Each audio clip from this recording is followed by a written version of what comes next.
name is Carol McNealy, and I have the honor of welcoming you all here.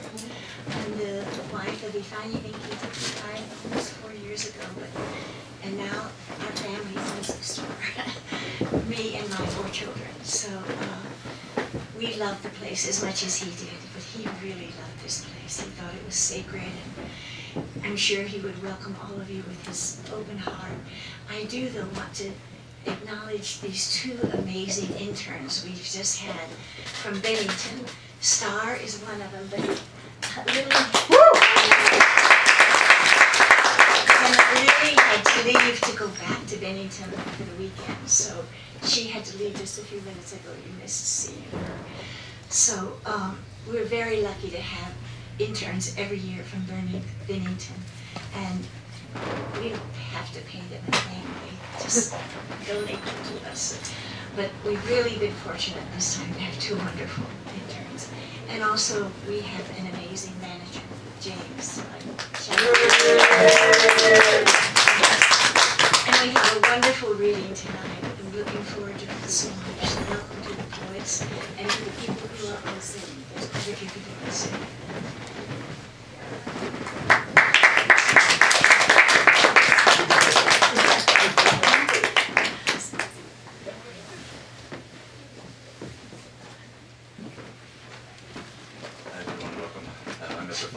Senior editor of Arrowsmith Press, and we're just so grateful to be here, especially after canceling a couple of weeks ago due to a cold, that you all have come here to this cozy spot during this rain and sleet and all that as well. So, and I want to say to you, we remember your husband very well. He always lit up any room. His energy and his love for poetry and books, and he believed in Arrowsmith and what we were doing as well. So, thank you for your work. I also want to thank the staff at Grolier, especially James. Who really, you're our hosts and our partners in poetry here.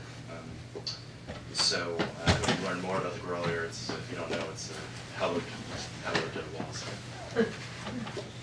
I'm humbled to introduce our first reader. Kythe Heller's Firebird is not so much a collection, but rather a fugue of poems that usher us through a mythology of trauma and transformation. She writes, "I don't want to feel, but how could I bear not feeling?" Navigating this impossibility is the holy work of the poet. Firebird probes past what the author wants. Images echo and bounce off the inner walls of this book. X-rays that reveal and obscure, mattresses burning and smoldering, the body of a girl in ruins and yet indestructible. Kythe tells us a text is a mirror, the report of a crime. Exactly what crime is being reported will depend on what you see in the mirror. As Kythe reads, I urge you not to simply listen to the words and envision the images, but to feel that mirror of the text reflecting within. She writes, "What is the light of the inside? Light meeting light, like mirror meeting fire." I leave it to you to answer that question for yourself. There's no other book like this one, just like there's no human like Kythe. A poet, essayist, interdisciplinary artist, and scholar. She is the author of writing and intermediate works, including Immolation, The Thunder of Perfect Mind, and Rite of Spring, as well as film and installation works. She's the founder of Vision Lab, the editor of Forecast Journal, and she teaches in the Language and Thinking program at Bard College. Please join me in welcoming Kythe Heller.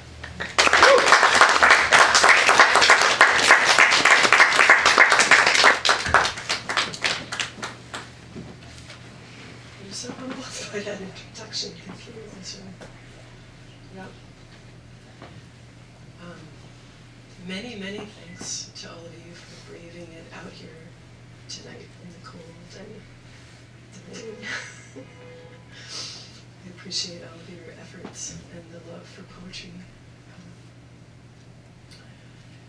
I want to thank everyone at this hallowed place, the Grolier, where I came for the first time when I was maybe 12 or 13, slinking into Harvard Square, running away from my parents. That was back when Louisa Solano was the proprietress, and I would write poems in my notebook. she would let me stay in the corner and do that after 2 minutes, really. So amazing to think about it now. So thank you to all of you.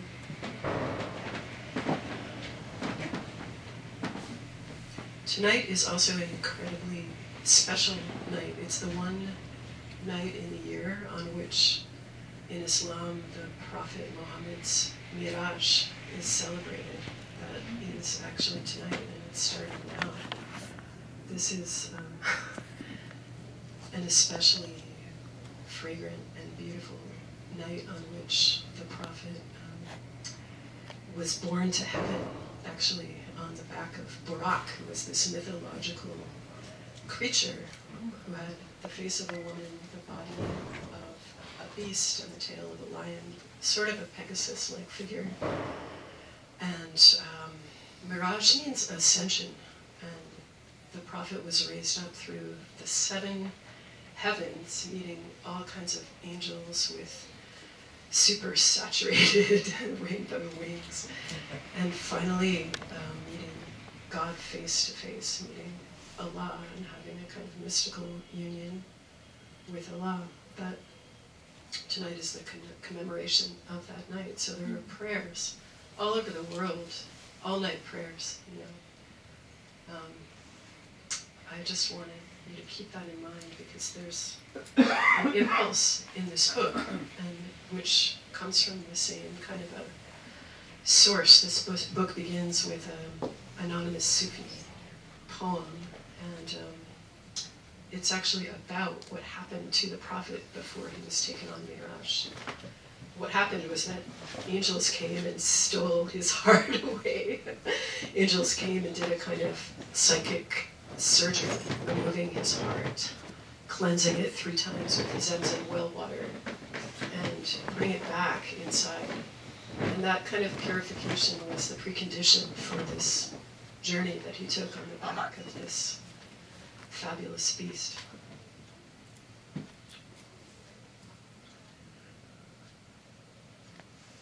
Nazvasium dae ternome dae kadmira Nazvasium dae ternome dae kadmira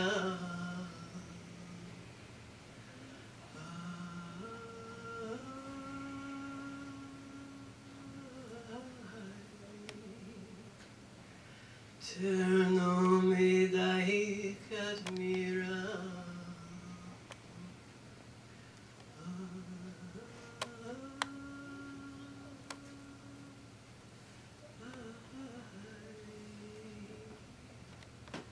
Ternome dae kadmira.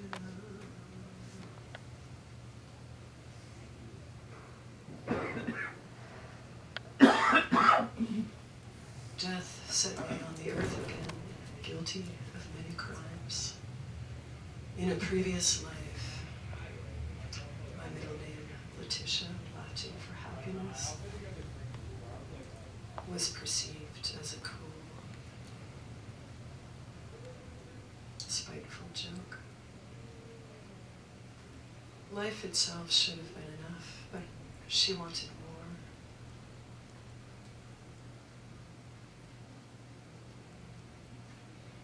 She wanted meaning, and her given name sounded fake, like a porn star. Perhaps that is why she was punished with obvious zeal. She was not clever enough to understand a lesson more subtle, but that life is over. She set fire to the paper bird. She swung the flaming effigy through the sky until it was gone. Speak, said death. But I am a child. Do not say you are a child. You are no one you have ever been.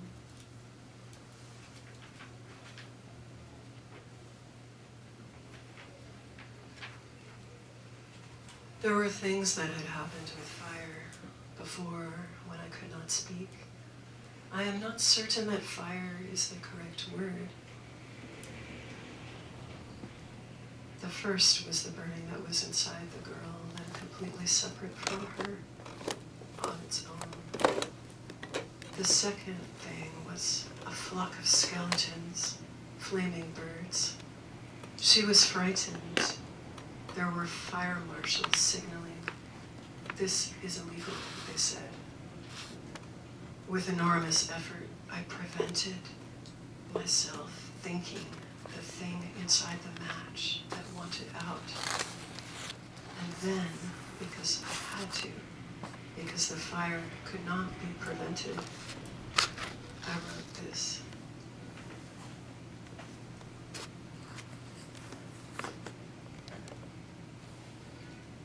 At the edge of the fire was a seam, blackened needles sewing a spectral garment she remembered and forgot. A dense membrane of blood reached the surface of her skin. The threat of underneaths, completely separate from her, moving together in a flushed permeability. The flame that ventured outside the mind. I stood there not knowing what to do. Where had she gone, I thought, watching her bare footprints in the snow.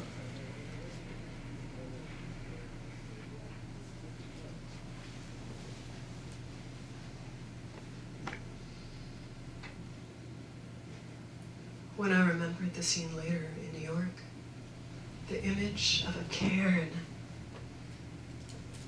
of skeletons, dead birds superimposed itself on her chest. Her upper body, thick as a tree trunk. I thought her heart must be a nest. The body, a cairn of curved space, the site of a pyre. Instead of arms, she had streaks of light.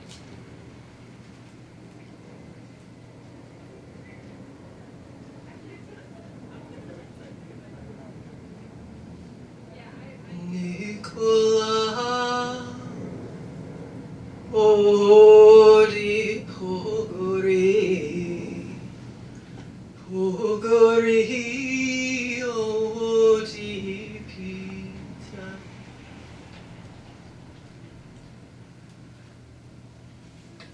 What is the procedure of escape? Become invisible, not to risk detection. Pretend everything is normal.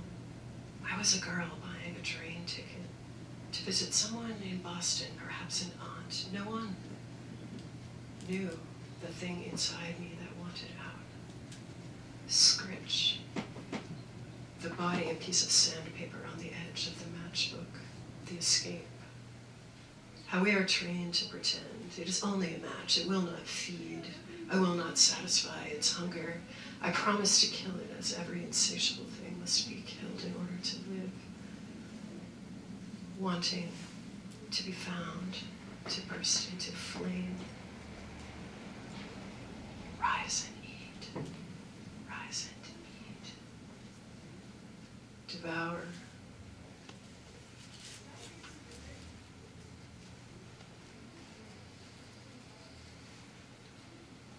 This book is about the phoenix, which came to me so strongly during the pandemic and all of that trauma that we've been dealing with since.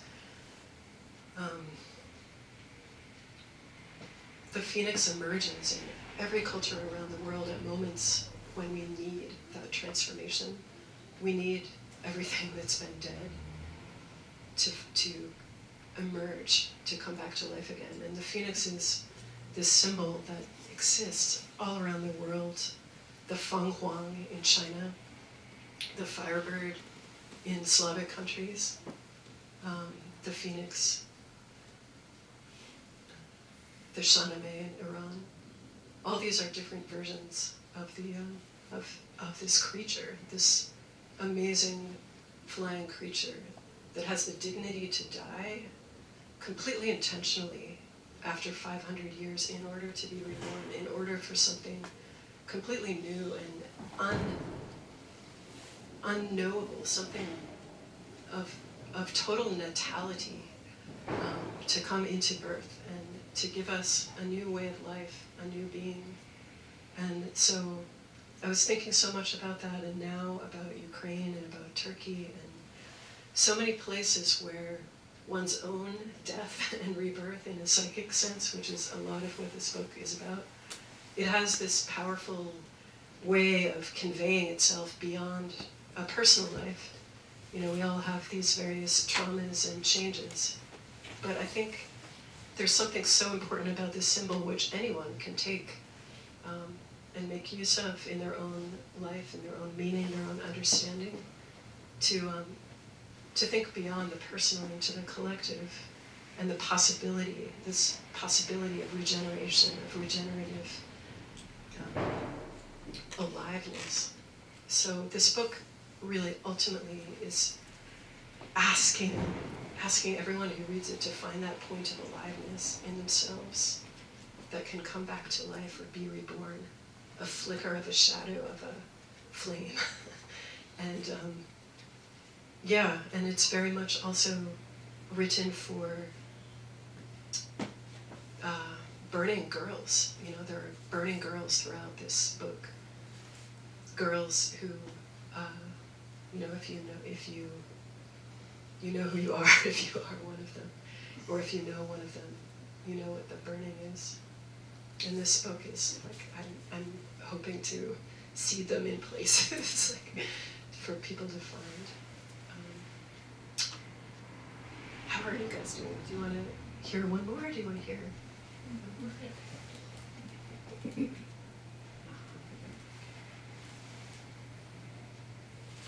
It's sort of hard to read the light version.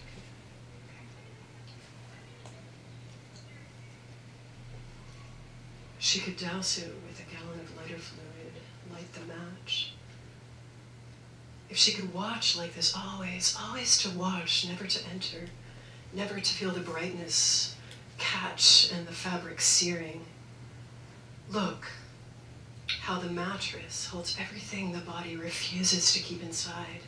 Leak, stain, spot, and mark, but nothing belongs to it. How will she hold herself if she cannot hold this? The exhausting wheel of wounding and healing burns. Look inside the mattress, the suffering burns. The desire to heal again through suffering burns. I don't want to feel, but how could I bear not feeling? She's been floating for years, hovering somewhere above her body, I said. Is this the bed she must enter? Is this where she was conceived, in a bed of fire? Wings lifting up, open calling over the gauze of smoke, the dim hum, orange hum, coming and going over them. Did she know what knowing is?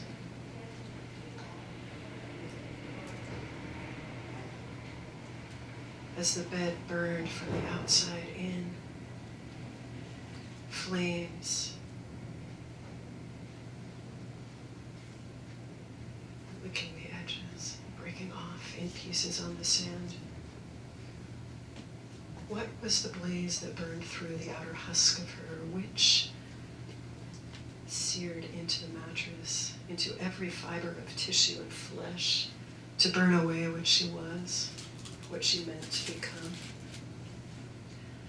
There where the wound is open, utterly still in its need, so completely still in hunger as the sway of yellows swell and fall over it, swell and fall. The skin of eyelids covering the whole of a body, eyelids all flickering, ready to exist along the whole horizon of its being, ready to exist. a unified weeping like the emergence of the soul. What do the dead want from us? What is the light of the inside? Light meeting light like mirror meeting fire. The body of eyes everywhere, a joyful sobbing. Everywhere a crackling wash of cries, where the glowing coals emerge just at the center of the fluff of ash that blackened fabric. Last night I felt the flames climb in at last to the inner core.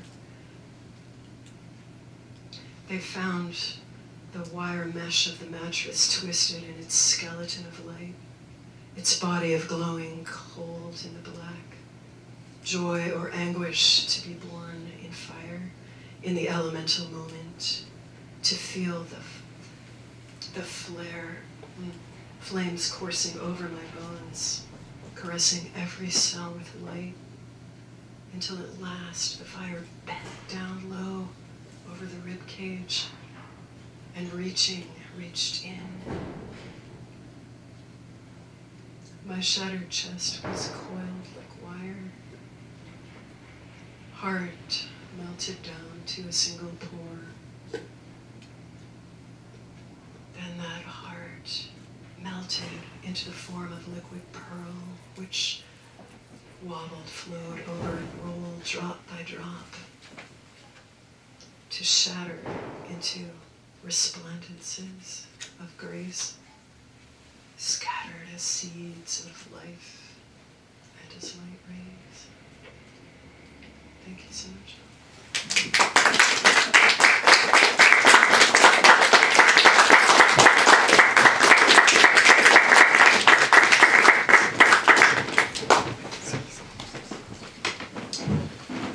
One of the poems in our next reader's books ends with the lines, "Where the mess is, that's where my heart is." David Rivard's Some of You Will Know is only messy in the sense that each poem contains the messiness of a full life. Reading any one of his poems is like looking at the map of a single city, but knowing it connects to the entire world. David's sentences stretch outward and take you along for a tour, and they do so with ease, like an old friend who isn't afraid to tell you everything. In one poem he writes, "I'm not the hero of the story. I'm only a man who a year ago woke from a dream and heard a voice asking the one thing he needs to be asked. What makes you think you can't be touched in your life? I don't mean to say that I think it was your voice I heard, only it is so much like the things that you do say that I want to believe it must have been you." As you listen to David's voice, I hope you will let him be your guide into the mess where his heart is. It's a good mess and it matches his good heart. David's earlier books include Standoff, Otherwise, Elsewhere, Sugartown, Bewitched Playground, Wise Poison, and Torque. He has won the Penn New England Prize, the James Laughlin Prize, and the Agnes Lynch Start Poetry Prize. In 2006 was given the Opie Hardison Poetry Prize at the Folger Shakespeare Library in recognition of both his writing and his teaching. Please join me in welcoming all the way from Maine, David Rivard.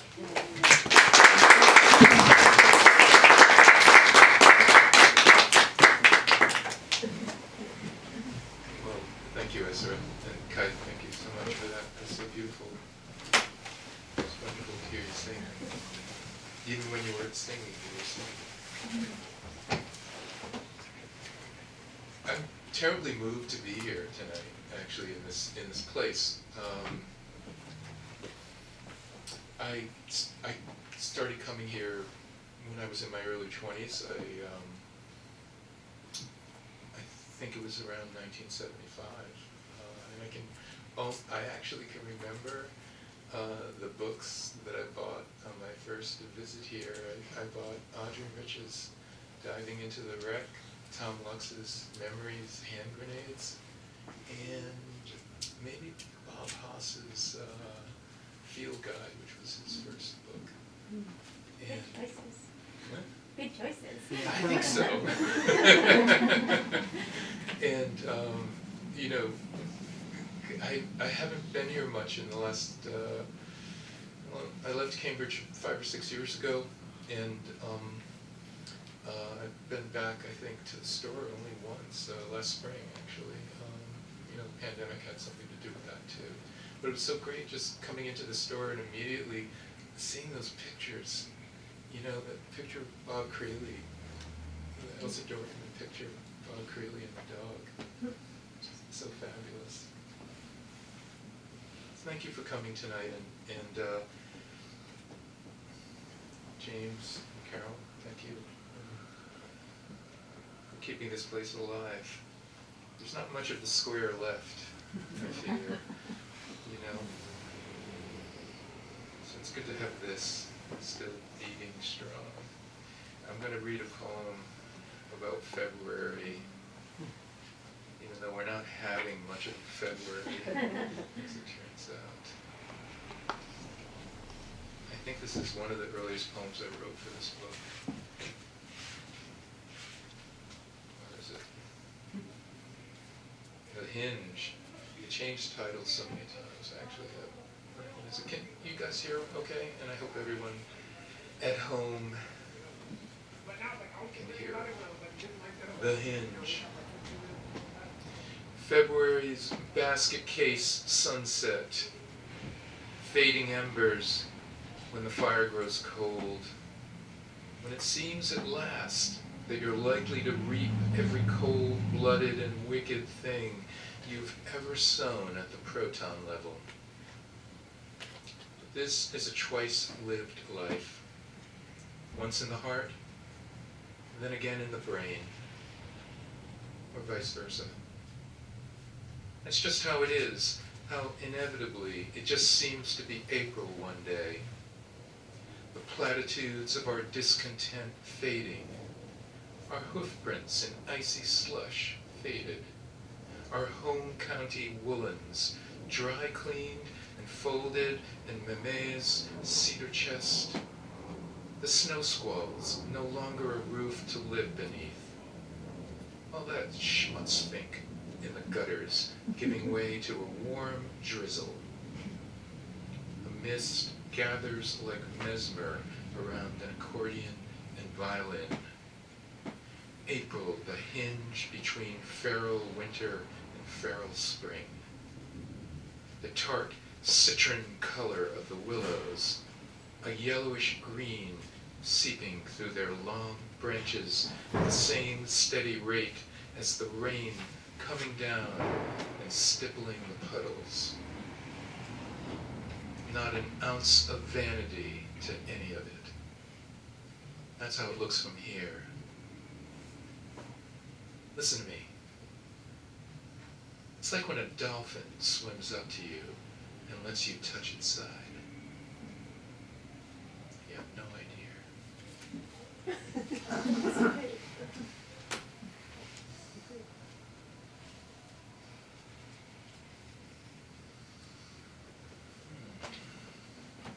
I think I will read that poem that Ezra was reading from.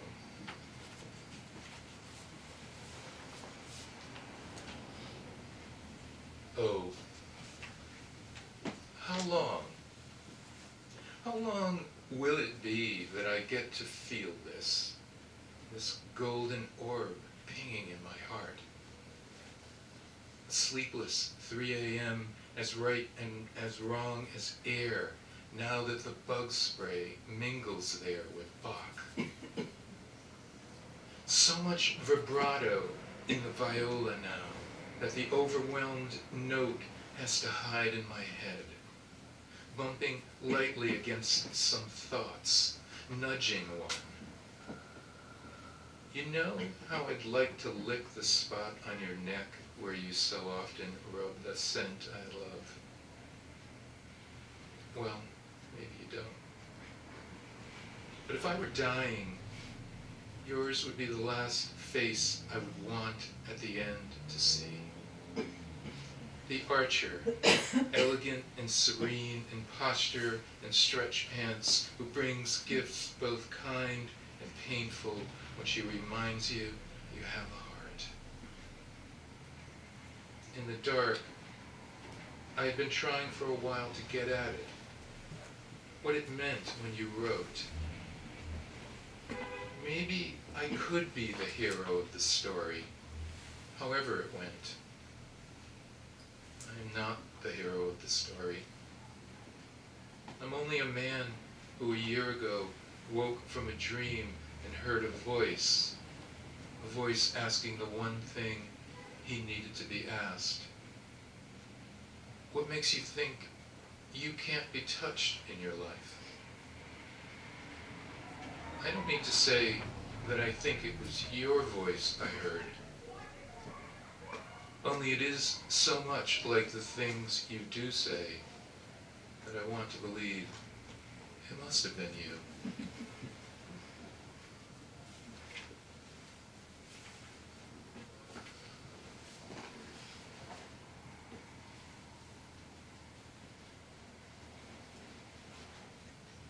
The believer.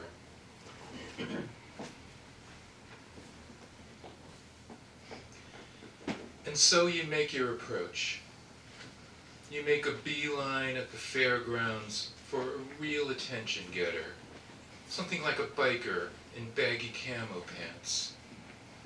2 eyes tattooed to the back of his shaved skull. Eyes of stone-cold detachment. Eyes that can see how you go to him for cheap advice. It's dangerous, but not for you. Impetuousness, yours. Bright, swift, sure. It moistens everything. You're the one who knows enough to pray. Here comes the water, you told me once, a clerk in the waterworks, when I was sent there to be brought to my knees. I'm almost with you now, too. Here at the end of the harvest fair, the binding shadows of poplar and birch casting a cool net above the screaming and blinking of all those tossed by the tilt-a-whirl. No wonder the crows called to each other last week, constantly resetting the boundaries of this field, guarding against all the shaking and laughter to come. I was almost there with them, too. It's as if, for so long, my whole life has revolved around trying to judge the perfect point to say hello. I was even almost there at the top of the stairs when your mother went on screaming in the rain. Now your mother and her guilt, out of all that is left, sits down before a window to gaze upon the delicate play of a life set loose. Your life. And crows. Well, you've heard of crows. Heard of them. To make room for air in his chest when he cries, a crow has to hunch his wings and breathe deep. In the green field, the green heat, a shrub of blue-black feathers shrugging. Crows. They cry for quiet. And it is quiet. As though a pregnant woman had tugged a sheer summer dress over her rounded belly and come to stand here, almost hidden.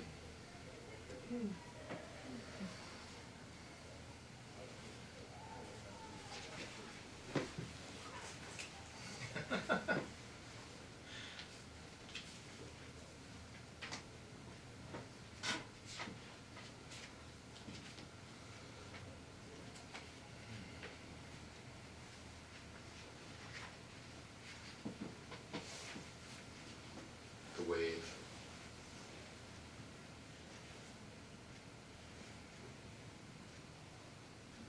And trying as you need me to keep it simple, I can tell you that the bees were able at all times to pass safely through the glass, their wings rubbing briskly if needed as they moved from one side of the window to the other.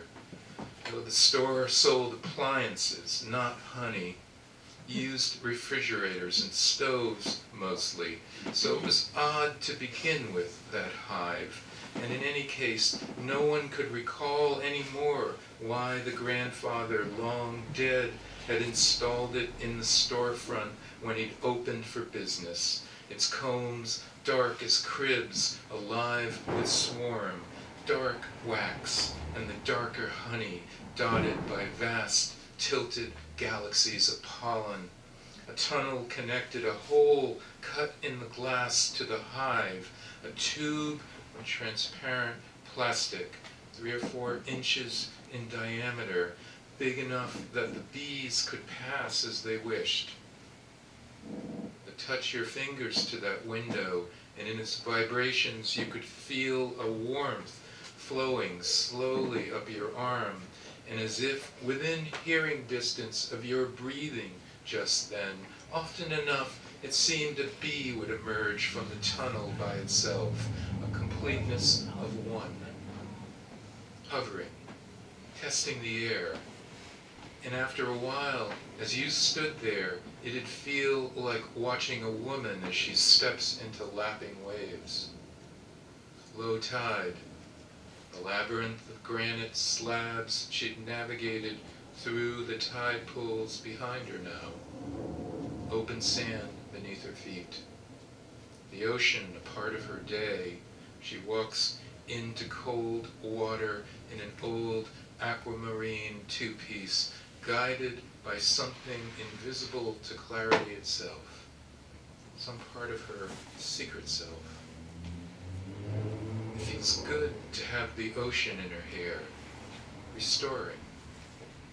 Pale skin, some freckles, legs that seem to go all the way to the sky, because the point of view you watch her from is that of a single spiny sea urchin hugged to a rock below. You'd been thrust into this life, you felt. For so long, you'd felt as if it rose up before you like a wall, solid, immovable. But you began to understand it's much more intimate than that. Nothing is solid. You exist in the thoughts of others as much as you do in your own. The thoughts of all those who saw you. Even if, like this woman, it was only once. She'd glanced at you in town the day before while riding her bike. She was holding the top of her blouse with her left hand, the fingertips of her right steering the handlebar lightly. A button had popped loose from the blouse, and she was a little cold, but awake now.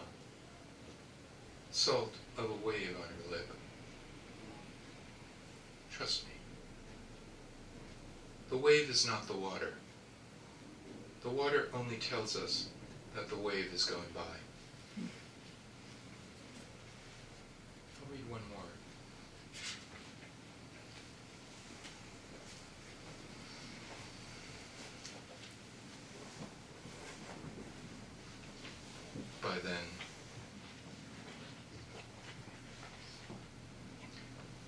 By then I was leaving, and the deer in the meadow had stopped paying me their mind.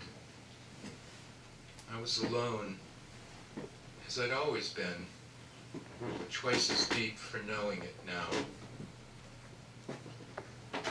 Sometimes it's okay you have to wander a strange house covered only by a blanket, itchy wool rubbing against your naked ass and shoulders. The coarse, gray fire station blanket given me as a child. I didn't know whether this was one of those times. I mean, I didn't know if I was okay. Shame thinks of us in friendly terms. It wants only to do us the kindness of anchoring us to the world it makes us feel unworthy of. kept thinking, a good cry will take care of everything wrong. Getting day by day skinnier, but filled somehow, despite it all, to bursting. Do me a favor, I wanted to ask shame. Hold me, why don't you? Because at heart, it's just that simple, maybe. I wanted to be held, that's all. When I say the word world, I mean love, of course. When I say then, I mean now, always.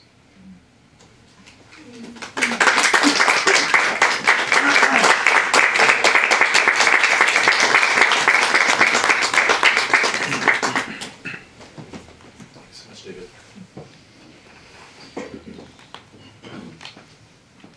Houman Harouni's Unrevolutionary Times is a sketchbook of figures that some of you might recognize and a few of you might be. These are the revolutionary hearts struggling to live in spaces that have no use for them. Some of them languish in private sorrow, others find themselves the most beautiful ones in the room, and others still dance and fight and fuck as if it really was the revolution, though it isn't.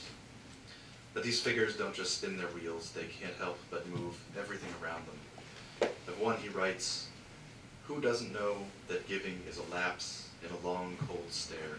But when she danced light and immortal, we forgot the bitter searching of the heart and the quest for faith were mere distances we would one day visit. In our lush boredom, even her vanishings felt like a gift." Houman is himself a gift. Born in Tehran in 1982, he's a theorist of cultural transformation. His work, including his poetry, moves across philosophy, political economy, psychology, theater, and literature, culminating in his pedagogy of theory, which he teaches at the Harvard Graduate School of Education. I have also been deeply blessed to call him my friend and fellow madman for too many years to count. We're so close, in fact, that I promised him I'd say that whatever he has is all due to his good looks. Promises made, promises kept. So without further ado, please welcome.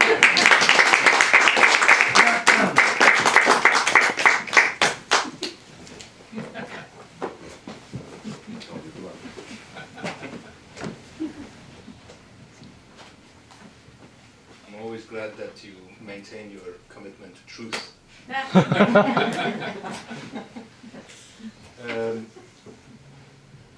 Last time I did this, which was the first time I did this, I stayed very far away from the microphone, and then David came to me and said, "You need to make sweet love to that microphone like this." And so did I say that? No, you didn't, of course. Well, every cup. If you want to, they say if you want to make God laugh, write a book of poetry. I did it for money, but it made God laugh because it's called Unrevolutionary Times, and it was about just that. And the day the book came out coincided with, I think we were only a couple of weeks into the Iranian Revolution, the current one. The better one. So I'm actually going to, I would have a hard time reading that without reading these, so I'm just going to read two poems that are not in there, that I've never read out loud. And they serve to anchor me in the moment, and also they serve to make sure that David is not bored. He knows the other ones by Very heart. important. Tired city, how sweetly you comb your streets in rain, how slowly you wash your stone heart in autumn. Do not shed more blood to polish your walls. When it woke up, it was already rooted in you, this wild hyacinth, frostbitten and brilliant. That one was called Asida for Tehran. This one is called Asida for Sabez, and it's going to be a little bit more difficult to explain. All the quoted lines are from the funeral of Mahsa Amini, which took place in Sweden, and that's the seed of the revolution. Where there is translation needed, I'll pause and just ruin the flow of the poem by translating. The sky is ill. Today should have rained flowers. The earth unfurls its robe, gathers nothing but dust and a horde of faces, grey and somber. Heat of September in the Kurdish valley tries to char the bones. They grow colder. Eyes sew themselves to the cadaver like she is water. No one looks to heavens, not for rain, not any longer. The body rests on a river of bodies.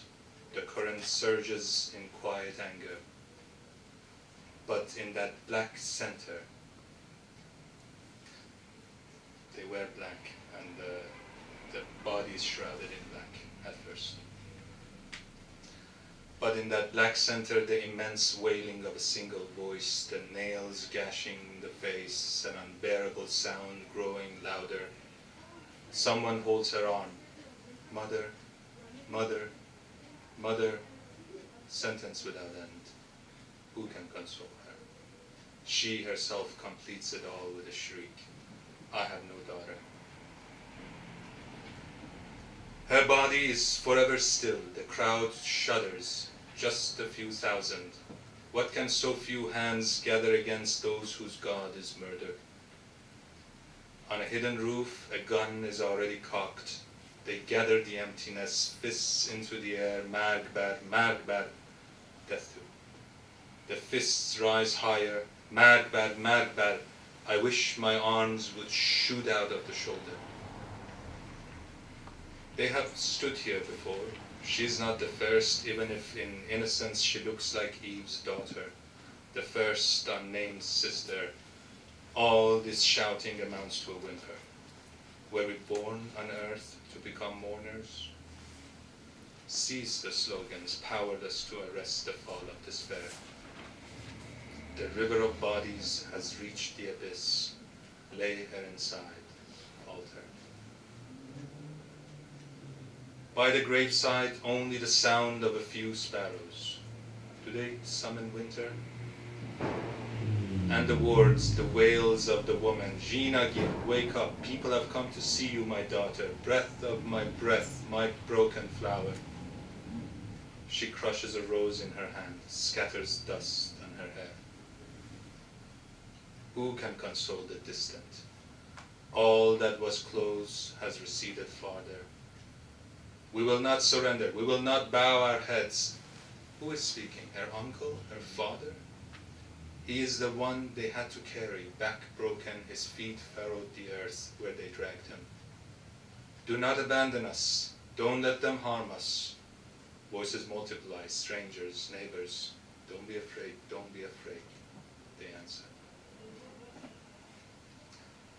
The words do not arrest the fall of horror.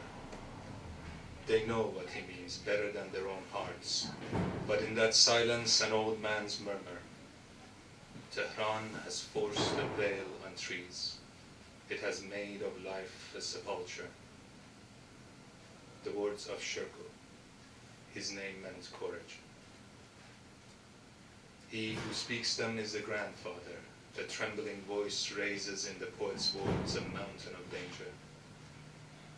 Deep in the abyss, deep in the furrows in the sky that now seems one open hand higher. In the blood-filled chambers behind the cage of bones where fear has its soil, a seed is thrown, it opens, has whisper and greens on the tongue, and whoever speaks it is one with her body.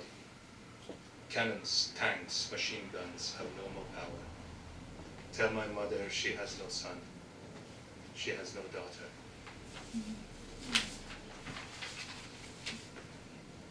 Speak these words. Arrest the fall of sounds. What is this murmur rising to choke the crowd? What is the name of this back-broken anger? Already far distances are drawing closer. Everything tightens around the black core. Speak these words before you are no more. Stay the rush of sight, be all and surrounded.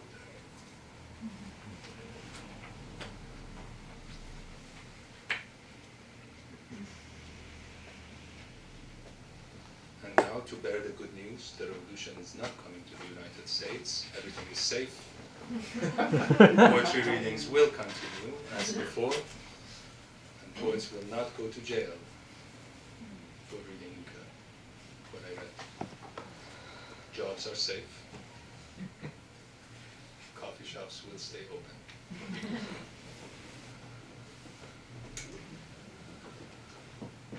It's also a long one, but you signed up for this. If it's revolution, then it comes for you when you are 5. It becomes the game that surrounds your games. At 7 it says, call me history, you don't know me now, but if you brush your teeth and learn your letters, one day you will. At 9 you study the faces of the dead, how they grimace from the war within them. And at 11 it teaches you poetry. One day it says you will be magic. The women in storybooks will know your name. By 12, revolution wants you to learn the city walls. You look into the eyes of the poor. Together you memorize the walls. You take your first hill, scream with joy, tell your teachers to go fuck themselves. You are the storm until you look up, see you are alone. At 13, revolution rips your home away, and you give it willingly because you want to live in revolution. But at 15, in exile, it is more homeless than you. Don't be confused, it says, I dwell in dejection. You believe what it says. You become ready to betray the cause. It has already betrayed you. Refuse to make you tall and lyric and true. The voices you need, it will not find for you, so you go to sleep. You're 17 now. Revolution prefers you unawake, refuses you joy, so that at 21, when you finally wake up, everything aches. You have atrophied, soured. To wake up, you say, is the new revolution. You seek doctors and then witch doctors who turn your body into a bow. Aim your soul at the second sun, the one yet to rise. You preach, this too is revolution. Only those who do not create the world are alone. By 23, the witchcraft is in you. You read minds, and the ones you want, they chase you. Drinking, you do not become drunk. You guess the street names of strangers. You are a sword swallower, a party trick. No warrior now. So, you lay down all your petty powers to go find revolution again. The slogans, like the loving hands of a mother, release you. You slowly learn to speak for the first time. Everything is a thread you can tighten with dolls dancing in musical responses, thrilling. At 26, revolution says, it's really okay if you want to have a life. But you learn how empty the comfort, the con. Every habitat proves you wrong. First your own flesh, then the flesh of others. First other geographies, then your own. But the sky too is wrong. In its heart you flailed. In your 29th year, those you have touched conspire to give you a job. It's not as if they know revolution beyond the tiny fear you inspire. And you see that revolution is more alone than you. You are its mother, and you survive on this arrogance. You are the last underground paper, the pamphlet hidden so deep in secret compartments you can't find yourself. You always knew that it all depended on you, but now you know that it all depends on you. And revolution is beginning to take on your looks, your voice, and it is 30 with white patches of hair. What can you do? You want to hear revolution, so you begin to teach. It means you listen. You are a little lighter at parties, wine rediscovers you. The girls you wanted when you were 19 now come naked to your room. You are poor, living in a no-room flat, but so is revolution. It's hard to keep friends. Should I mention you have lost your parents? At 35, you look down. It's the paper hat you made when you were 10, pretending to soldier. You look at it, astonished, and look up to see how little has changed. The slave auction is right around the block. Ah, so we can still lose our way, you tend to say to revolution, who is busy? Busy like everyone else, doing ads, rushing to class, reading these lines. You grab it by the collar, nose to nose, you see how old it's become, how frail. You shake him, look, motherfucker, look over there, the stars, speak the stars, you're the only one who can. Anyway, it doesn't have to be like this, in this very order. But if it's not, then it's not what I would call revolution. How much time do we have left? Just keep going. Till they throw it. I have never read this one out loud anywhere either. And Kythe, this one is for you, because the last part of it actually comes from the story of Mirage, which I hate.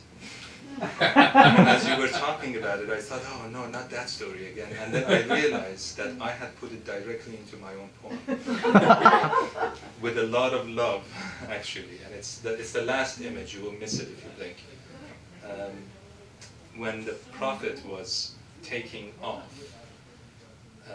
the stone on which he stood tried to take off with him to the sky, and he tamped it down for it to stay. And if you go to Jerusalem and make it to the rock, you will see that the print of the heel is still there. Why do you hate it? Huh? Why do you hate the story? It's just a guy goes up to heaven. What does he meet when he goes to heaven? Anything interesting? No. Angels.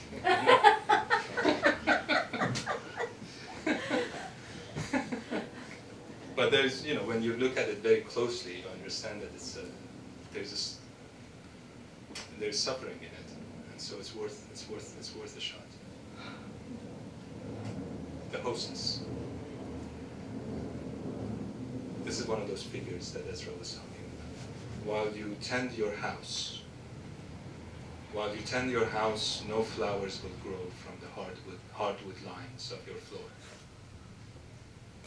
Through the tall windows, the Alps enter and reflect the tearful membrane of wax. The roof, the grounds, the leaks, the mites, the dishes, the thousand tasks, being the minor god of a small world. While you tend the floors, the garden snakes can only dream of the soft shoe slide on the polished open cove of the dance. But even as your eyes open their black wings and take to the faraway green bodies of Santiago boys, moonlight enters and leaves old scratches along the sills. Men crawling on their bellies and roll to let their spines merge with the beams. This realm, too, is built to fall. But the lines of your house hold a prophecy older than Jerusalem. One day it says, the hostess may come to the door. She will open wide her arms, draw upward, lift into the mountain air, and the floors they will try to rise with her, and will only settle for a few more centuries if she tamps them down in a hard farewell with her heel.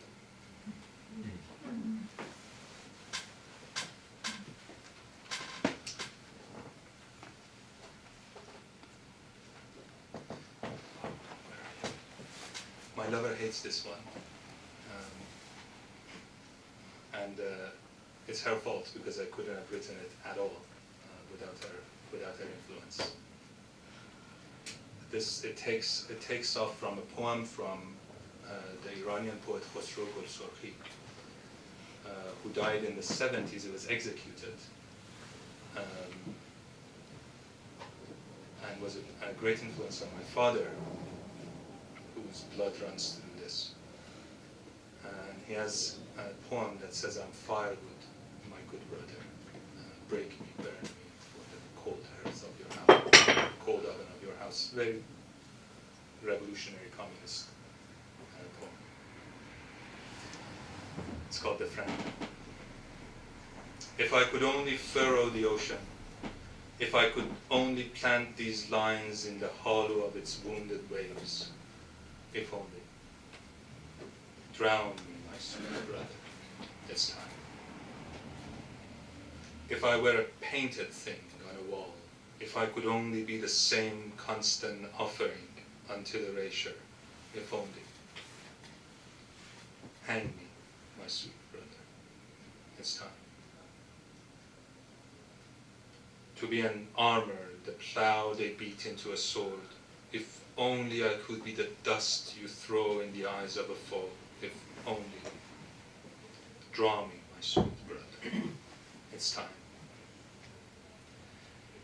Well, it's time, my sweet brother, I hear you are cold.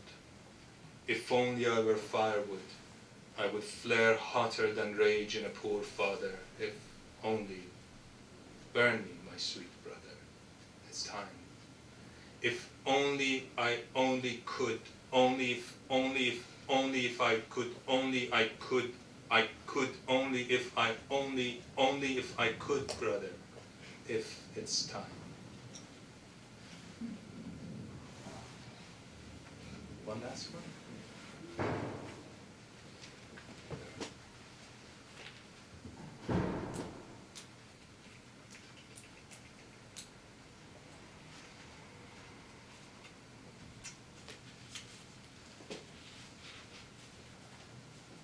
This one's for Fanny Howe, but Lydia translated it into Spanish, and even with my rudimentary understanding, I realized that it had improved greatly.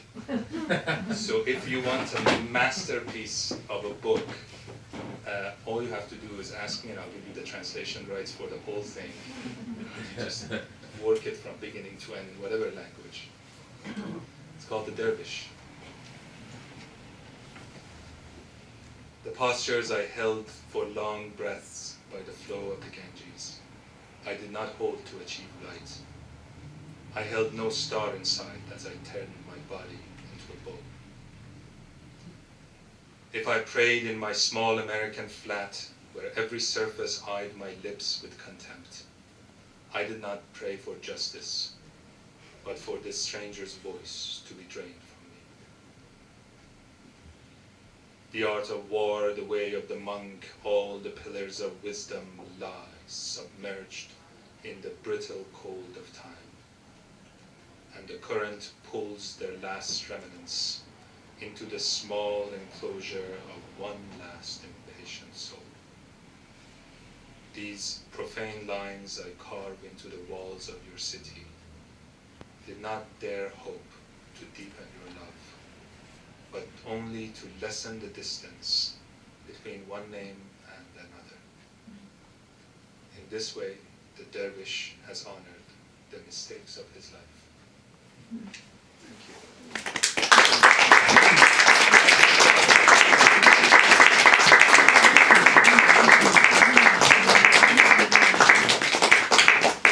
Thank you again to David, Amanda.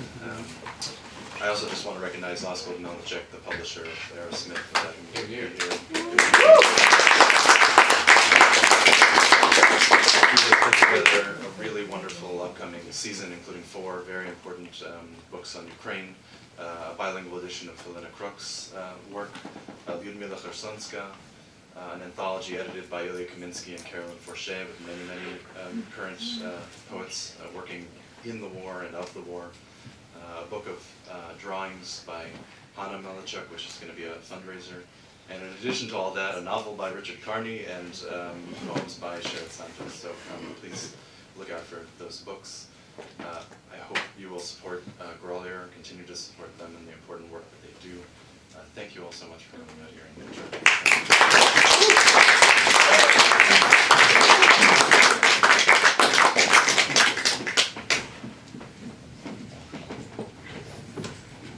All right, before we let everyone go free, just want to say, please, one more round of applause for our wonderful poets reading.